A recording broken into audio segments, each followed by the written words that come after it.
Labvakar, dāmas un kungi! Šodien visā pasaulē atzīmē Startautisko brīvprātīgo dienu. Tradicionāli Rīgas brīvprātīgos godina jau kopš 2011. gada, un to organizē Rīgas domes izglītības, kultūras un sporta departaments sadarbībā ar Rīgas domes labklājības departamentu. Šodien izcelsim tos brīvprātīgos, kas pēdējā gada laikā ir bijuši aktīvi brīvprātīgā darba veicēji, gan arī tās organizācijas, kas veicina un atbalsta brīvprātīgo darbu. Mēs nezinām visus brīvprātīgos, bet gribam teikt ikvienam paldies, kas dara šo sirds darbu. Šodien nosauksim vārdā tos cilvēkus un organizācijas, kas ir pieteiktas godināšanai Gada brīvprātīgais 2020 Rīgas pilsētā. Pirmo paldies brīvprātīgiem vēlos pieteikt Rīgas domes mēru Mārtiņu Staķi. Dārgie brīvprātīgie! Sirsnīgi sveicu visus starptautiskajā brīvprātīgo dienām, kas ik gadu mums atgādina par brīvprātīgu ieguldījumu labākas sabiedrības veidošanā visā pasaulē. Šis izaicinājums pilnais Covid pandēmijas laiks parāda, ka mēs kā sabiedrība varam būt ļoti saliedēti un aktīvi palīdzēt viens otram. Tieši brīvprātīgie spēja reaģēt visātrāk un būt ļoti elastīgi palīdzības sniegšanā.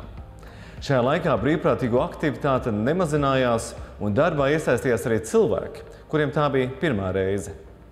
Vēlos pateikt paldies ikvienam, kas nepalika vienaldzīgs, un jo īpaši tiem brīvprātīgajiem, kas savu laiku ziedo ilgtermiņā.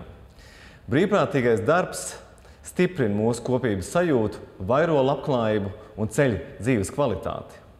Vienlaikus tas ļauj ne tikai palīdzēt, bet arī iegūt, jo ik viens iesaistītais šajā procesā var iegūt jaunas prasmes un pilnveidot savu personību. Es pats gūnu nenovērtējumu pieredzi darbojoties kā brīvprātīgais skolotājs programmā MOT. Šajā laikā iemācījos saprast, ka prieku un dzīves piepildījumu sajūtu var iegūt ne tikai ņemot, bet arī dodot un palīdzot viens otram bieži vien ne tajos vienkāršākajos dzīves brīžos.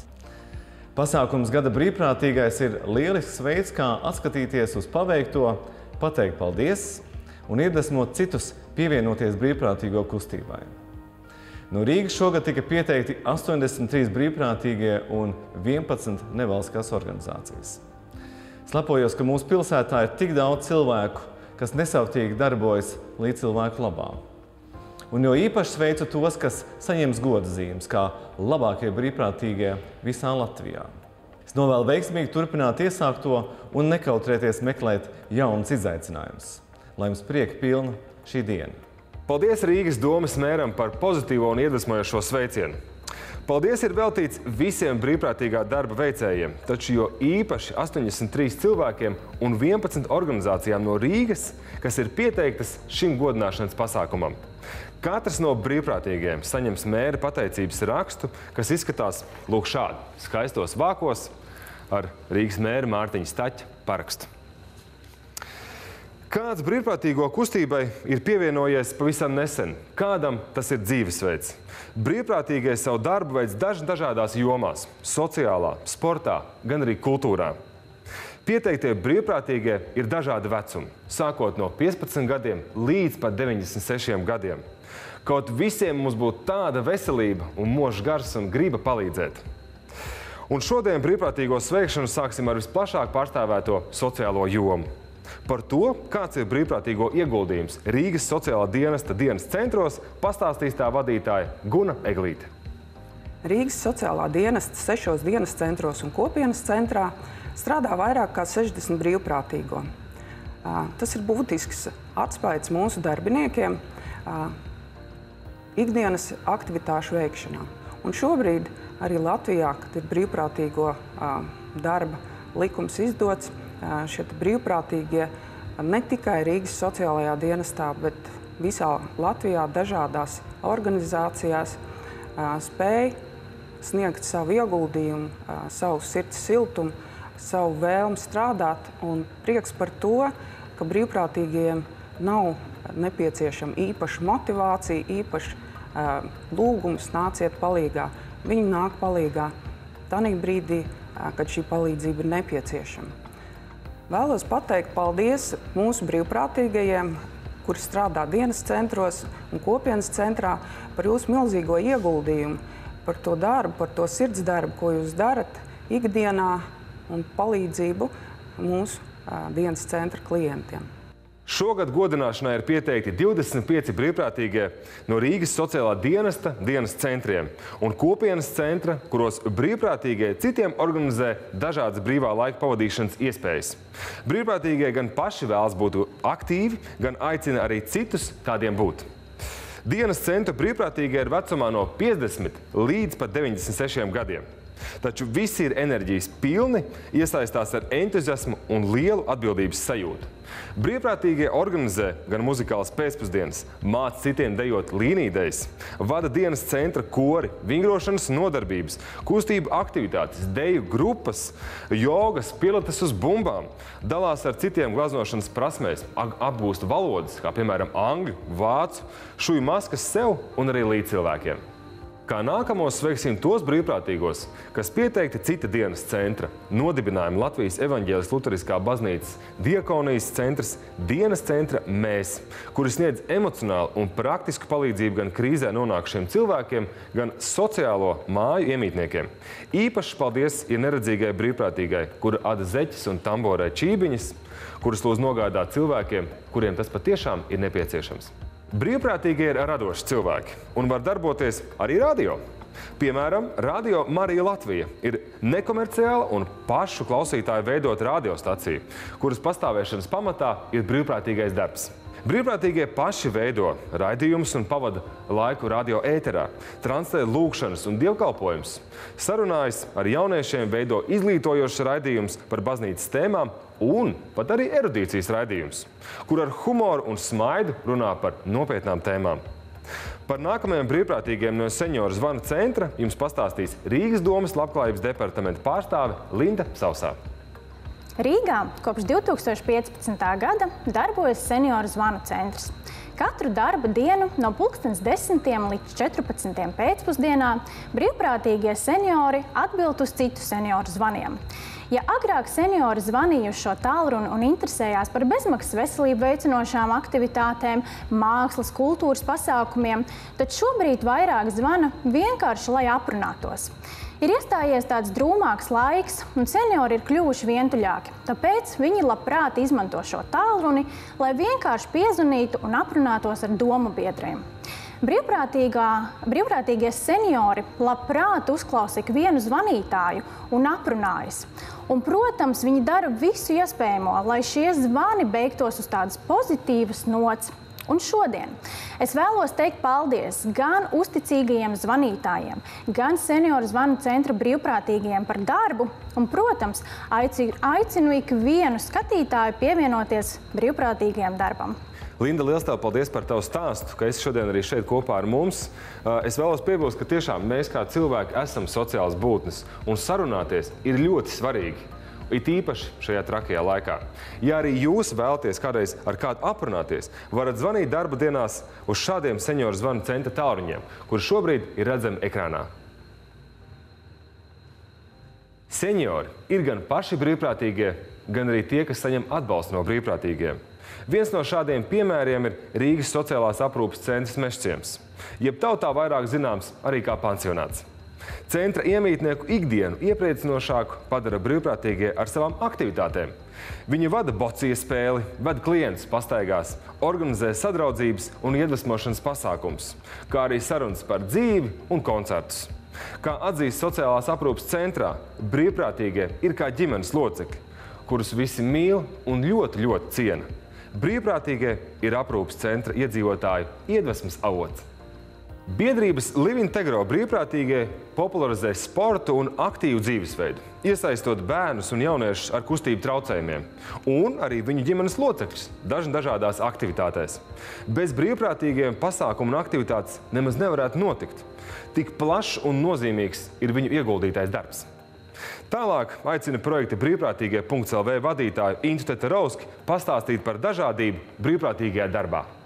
Labvakar, esiet sveicināti brīvprātīgo dienā. Es esmu ārkārtīgi priecīgs un pagodināts būt šeit un sveikt visus Rīgas brīvprātīgos un brīvprātīgā darba organizatorus.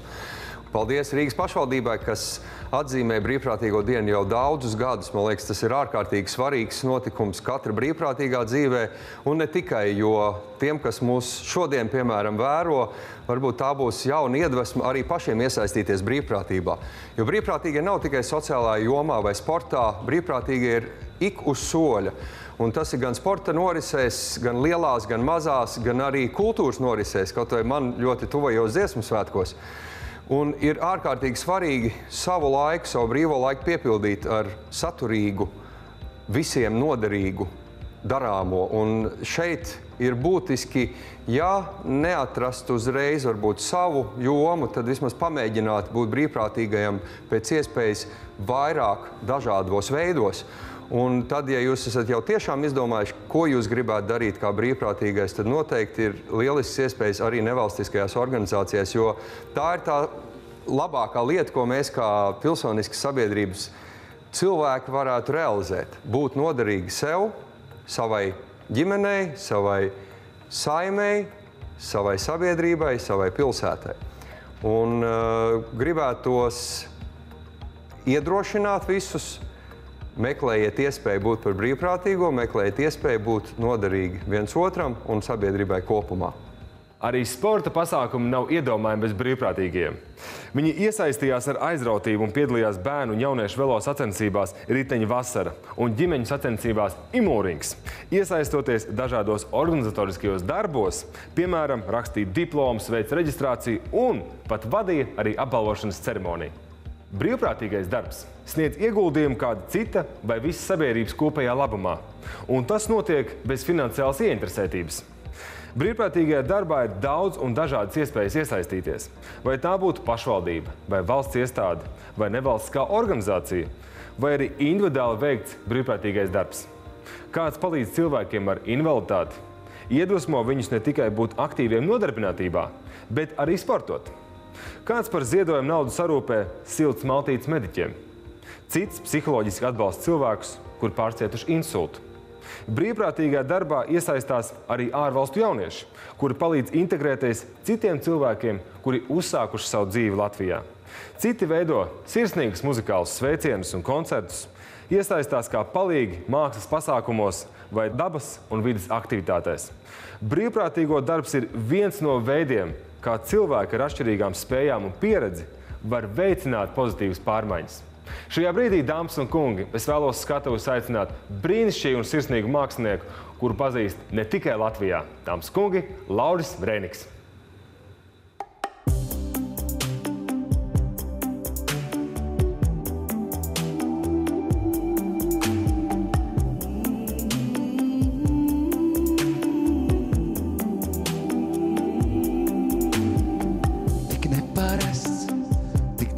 Rīts ir bez mums. Man sirdī dur, cik ilgi tā par mums skums. Nešaubies, es ķertu tevi plaukstās, pat augstās. Nebaidies, ja drīz nesanāks. Dīvaini mierīgi dienas steidzas, zīmēju tevi uz baltas sienas. Dīvaini mierīgi laiku skaitu, vienīgi tevi es gaidu, gaidu.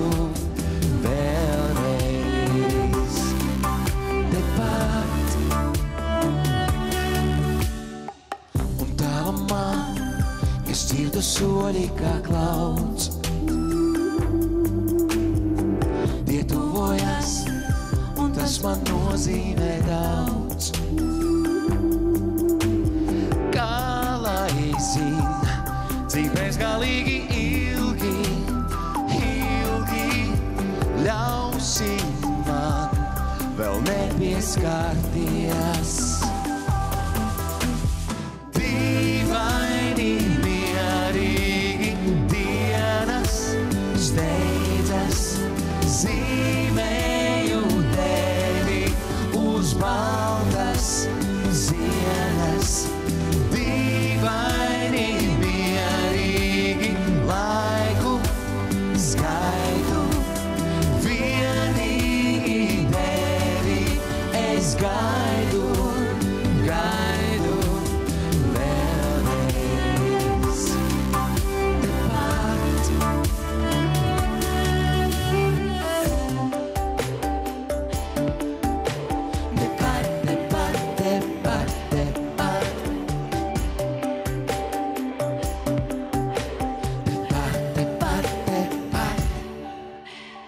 Dīvaini, mierīgi dienas steidzas, zīmēju tevi uz baltas sienas.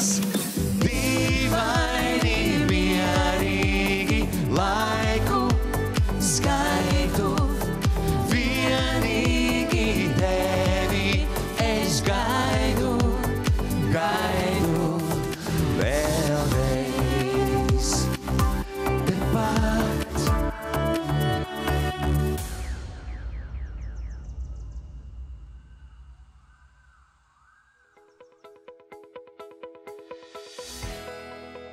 Organizācijām ir ļoti nozīmīga loma, veicinot cilvēku iesaistīšanos brīvprātīgajā darbā un sniedzot vērtīgu atbalstu, lai šim brīvprātīgo sirds darbam būtu pievienotā vērtība. Bieži vien brīvprātīgiem ir nepieciešams apmācības, savstarpēja un mentora atbalsta sistēma, varbūt arī darba materiāli, ko var sniegt tieši organizācijas. Organizācijas, kuras mēs šodien godinām, ir bijušas aktīvas un klātesošas šajā nebūtu vienkāršajā laikā. Paskatīsimies video par 3 organizācijām, kas ārkārtējās situācijas laikā atbalstīja cilvēkus no sociālā riska grupām. Viegli palīdzēt ir organizācija, kas palīdz līdzcilvēkiem. Tas ir pavisam vienkārši. Sākotnēji mēs izcēlāmies no tā, ka bija Covid pirmais vilnis. Mēs sapratām, ka ir vajadzīga mūsu palīdzība, lai cilvēki varētu palikt mājās. Un vēl ar ko es noteikti varu lepoties, mēs parādījām veidu, kā cieņpilni palīdzēt. Palīdzēt nevis ar tādu uzspiestu vajadzību, kad man liekas, ka kādam ir kaut kas jādara un es no tā gūstu gandarījumu, bet vienkārši palīdzēt tad, kad tas ir vajadzīgs. Būt samarietiem vai samarieši, mēs īstenībā esam tur, kur cilvēkiem ir kaut kāda vajadzība. Un ja cilvēkam ir vajadzība pēc labiem darbiem, tad mēs meklējam veidu, kā izdarīt labus darbus. Ja mums ir nepieciešama laba darba ilgtermiņā, tad mēs organizējam sociālos pakalpojumus, bet īstenībā mēs esam daļa no mums, no sabiedrības, mēs dzīvojam visi kopā, un tajā brīdī, kad mēs jūtam šo vajadzību, tad mēs saprotam, jā, ka mēs esam tie, kam ir jāpalīdz dzīvot, mēs uztveram to kā tā savu dzīves jēgu misiju, un tad mēs to arī darām.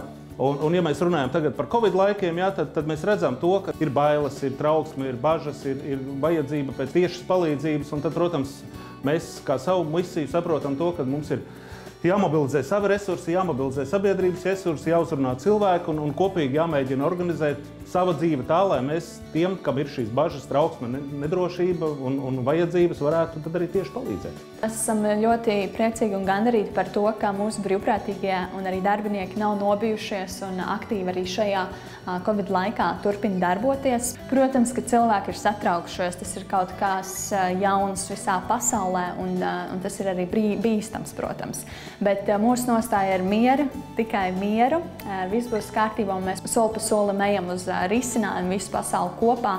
Un tāpēc ir ļoti svarīgi turpināt meklēt šos risinājumus, būt radošiem, kā gan sniegt brīvprātīgo atbalstu, gan nodrošināt brīvprātīgo kustību un neapstāties aktivitātēs, jo palīdzība ir vajadzīga arī visās iepriekšējās jomās, ne tikai šobrīd saistībā ar Covid. Paldies organizācijām Paliec mājās, brīvprātīgo kustību Viegli palīdzēt, Latvijas Samariešu apvienībai un arī Latvijas Sarkanajam krustam par tik nozīmīgo darbu. Kā nākamo stāstu vēlos pieteikt organizāciju, kas sniedz palīdzību pamestiem dzīvniekiem. Dzīvnieku SOS patiesībā ir viena no vecākajām biedrībām. Tā ikdiena ir tāda, ka ar mums sazinās cilvēki, kas vēlas sakārtot vidi ap sevi, viņi saprot, ka ielas dzīvnieki ir problēma, ka viņu nekontrolēta vairošanās ir problēma, ka viņi saslimst un nomirst, un cilvēkiem tas rūp, un viņi nav ar to mierā. Viņi ar mums sazinās, un tad sākās mūsu darbs. Tas gandarījums nāk tad, kad tu ejot garām kādai vietai, ko tu esi sakārtojis. Tu redzi, ka tie dzīvnieki tur forši dzīvojās, viņi spēlējās, viņiem ir ko ēst. Un tad paiet kaut kāds laiks, un tu vari atgriezties uz to vietu un apskatīties un uzsist, tā teikt, sev pa plecu, aizsūtīt meitenēm bildes un pateikt, hei, paskatieties, rekur, cik te viss ir forši. Mēs gribētu, lai vairāk cilvēki iesaistās, lai vairāk cilvēki grib palīdzēt veikt šo mūsu grūto darbu, teiksim tā, bet pēc kura ir ļoti liela gandarījuma sajūta. Paldies Dzīvnieku aizsardzības biedrībai Dzīvnieku SOS par rūpēm par dzīvniekiem. Nākamais stāsts ir par organizāciju, kas rūpējas, lai cilvēki pēc ieslodzījuma varētu atgriezties sabiedrībā. Bona Fide ir atbalsts cilvēkiem ieslodzījuma vietās pēc atbrīvošanās, lai būtu vieglāk integrēties sabiedrībā atpakaļ. Ko mēs gribam panākt, tas ir, lai cilvēks jūtās droši iznākot no ieslodzījuma vietas, un tāpēc tā palīdzība, ko mēs dodam, ko mēs gribam iedot, ir tādas vienkāršākās sadzīves situācijas, kā rīkoties, ko darīt. Ļoti bieži tā varbūt ir valodas barjera, kas traucē, vai vienkārši valsts iestāžu darbinieku kaut kāda attieksme jau pašā sākumā, nezinot pat cilvēku vai viņa stāstu. Un, mēs esam tā kā tāds palīgs, kurš paņem padusē un soļo līdzi, lai cilvēkam ir lielāka drosme. Tas gandarījums ir par tiem cilvēkiem, kuri ir pieņēmuši sevī lēmumu, es gribu citādāk, un viņi iet un dara, un ik pa laikam piezvani, atraksta izziņu, man iet superīgi, paldies, turpinu pats visu kaut ko darīt, atradu dzīvokli, atradu darbu, un tas ir tas gandarījums līdz asarām citreiz. Paldies organizācijai Bona Fide Latvija, kas neatstum bijušos likuma pārkāpējus un sniedz atbalstu. Nākamais stāsts ir par organizāciju, kas velta laiku sociālā grupu iekļaušanai un jauniebraucēju integrācijai. Mēs vienmēr sakām, ka trepes sākās ar pirmo pakāpienu. Un nevienmēr šis pakāpiens ir viegls, lai arī kāptu uz augšu. Ir jāpieliek piepūle. Bet mēs esam atraduši, ka tieši brīvprātīgā darbs ir tas instruments, kā jebkurš cilvēks sevi var paust sabiedrībai. Mēs ejam pilsētā, ejam pie savām mērķa grupām, ar kurām mēs draudzējamies jau vairāk kā 10 gadus. Mūsu uzdevums nav šiem cilvēkiem uzlabot dzīvi. Mūsu uzdevums ir viņus aktivizēt, iepriecināt un būt ar viņiem kopā, sniegt viņiem uzmanību, saņemot pretī mīlestību, sirsnību, saņemot pretī dažādas prasmes, ko mēs iegūstam, kontaktus. Pamatā, laikam, brīvprātīgā darbs tas ir dzīves stils. Paldies radošajai apvienībai Trepes, kā arī divām pieteiktajām brīvprātīgajām no šīs organizācijas. Proti prezidentei Ramonai Liepiņai un brīvprātīgai Agnesei Blumfeldei, kuras abas darbojas ar apbrīnojumu enerģiju un entuziasmu. Nākamais stāsts ir par biedrību, kuras brīvprātīgo psihoemocionāli atbalsta smagi slimus pacientus. Svētās ģimenes māja ir biedrība, kur ir dibināta jau 2011. gadā. Un būtībā tas ir centrs tāds sirdsdarbu veikšanai. Bet brīvprātīgo projektu, kuru kalpo vēža pacientiem, mēs uzsākām 17. gada rudenī. Jāsaka, ka sākumā nebija viegli, arī personālam bija jāpierod, arī pašiem brīvprātīgajiem bija jāpierod pie šī darba, bet jau ļoti ātrā laikā mēs ieguvām gan personālu, gan pacientu uzticību. Tā ir tāda dāvana cilvēkam, ka viņš jūt, ka viņš vēlas otram palīdzēt, pie tam par to nesaņemot atlīdzību. Es pati esmu onkopaciente, un tāpēc, kad es beigās pēc operācijas 3 gadus vēlāk pieņēmu savu diagnozi, tad es sajūtu sevī spēku, ka es varu arī kādam citam palīdzēt. Un tieši tajā vasarā radās šī kustība, tā kā 2 lietas sanāca vienā krustpunktā. Pirmās vizītes es biju ļoti uztraukusies, es nezināju, par ko es runāšu un tā. Un kādā, laikam, 3. vizītē es pēkšņi pieķēru sevi, ka es izēju no onkoloģijas centra ēkas ar platu smaidu uz sejas.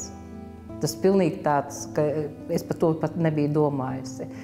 Un tas ir ļoti forša sajūta, ka tu zini, ka tu kādam esi palīdzējis. Paldies biedrībai Svētā ģimenes māja par tik cēlu brīvprātīgo darbu. Kā pēdējo vēlos pieteikt video par organizācijām, kuras sniedz atbalstu bērniem un jauniešiem. Lai arī Rīgā ir labi attīstīti sociālie pakalpojumi un darbojas daudzas nevalstiskās organizācijas, kuras sniedz sociālos pakalpojumus dažādām mērķu grupām, tomēr brīvprātīgais darbs vienmēr ir ļoti svarīgs pilsētas attīstībā un arī darbā ar dažādām mērķu grupām. Tāpēc man, piemēram, ir ļoti liels prieks, ka tādiem veciem grandiem kā Dardedze, Skalbas ir pievienojusies organizācija Neklusē LV, kas runā par mobbingu jauniešu vidū un skolās. Tāpat ir ļoti labi, ka ir organizācijas tādas kā Sirotā LV un Bērnu rīts, kur vairāk vērš uzmanību darbam tieši ar bērniem, kur atrodas ārpus ģimenes aprūpē. Tas ir liels atspējs šiem centriem, sociālās aprūpes un rehabilitācijas centriem. Te ir nenovērtējums šis brīvprātīgo darbs. To noteikti iestādes pašas nevarētu tikt galā. Tāpatās arī liels paldies Livintegro biedrībai par to, ka viņi darbojas ar bērniem, kam ir funkcionāli traucējumi un aktivizē viņus dažādām sporta aktivitātēm. Liels paldies par jūsu iesaisti un to, ka jūs darāt bērnu un jauniešu labā un kalpojat kā piemērs, lai iedrošinātu arī citus potenciālos brīvprātīgos iesaistīties un palīdzēt līdzcilvēkiem. Paldies organizācijām Neklusē, Sirota.lv, Livintegro un Bērnu rīts par dažādo, bet ļoti nepieciešamo atbalstu bērniem, kuri ir mūsu nākotne. Kā jau jūs redzējāt, arī šajos apstākļos brīvprātīgo darbs nav apstājies, bet tieši otrādi cilvēki ir cītīgi strādājuši un darbojušies, lai sniegtu savu ieguldījumu un atbalstu. Vēlreiz jāsaka paldies gan tiem, kurus godinām šodien, gan tiem, kuri nav pieteikti, bet dara brīvprātīgo darbu un deg par šo lietu. Paldies tiem, kuri redz un novērtē brīvprātīgos un organizācijas, kuri vērš šo kustību plašumā. Ja nepieteicāt brīvprātīgo darbu veicējus šogad, izdariet to nākamgad. Un es ceru, ka tiem, kuri skatās, arī varbūt ir radusies kāda neliela doma pamēģināt brīvprātīgo darbu, jo jomas un iespējas ir tik plašas, vajag tikai gribēt un darīt. Lai mūsu labie vārdi un sirsnīgais paldies ir visiem šīs labās gribas un labās sirds cilvēkiem, un šīm aktīvajām organizācijām un to dzinējspēkiem, kodoliem, tiem, kas virza un neļauj organizācijas enerģijai izsīkt. Nobeigumā vēlos teikt, ka rīt 19:00 notiks Latvijas brīvprātīgo godināšanas pasākums, kurā tiks suminēti Latvijas labākie brīvprātīgie. Uz tikšanos rītdien novēlu jums visiem stipru veselību, lai miers un veselība ir jūsu mājās.